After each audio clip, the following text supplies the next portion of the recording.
মানে কতদিন জাপানিজ ভাষার N5 N4 শেষ করতে কতদিন লাগে একটু শুনি। আপনারা একটু উত্তর দিয়ে কমেন্টস করে।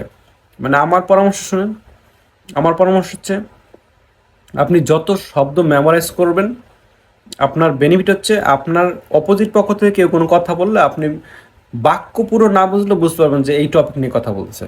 আর সবচেয়ে মজার ব্যাপার হচ্ছে আপনি যত বেশি কথা বলবেন আপনার ভাষা মাথার মধ্যে তত বেশি সেট হবে।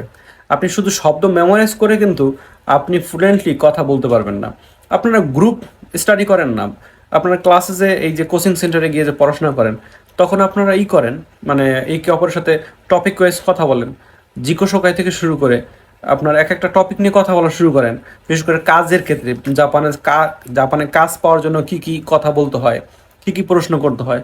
এই যে আপনারা ভিডিও দেখতেছেন, এরকম ভিডিও দেখে দেখে টপিক ওয়াইজ কথা বলে আপনারা প্র্যাকটিস করেন না ভাই। প্র্যাকটিস ছাড়া ভাই এই শব্দ মেমোরাইজ করে কিন্তু ভাই ভাষা শিখতে পারবেন না। বারবার বলে দিচ্ছি, জাপানিজে কিন্তু আপনাদেরকে একটা উদ্দেশ্য রাখতে হবে, সেটা হচ্ছে ভাষা আসলে আপনি কতটুকু পারেন এইটাই।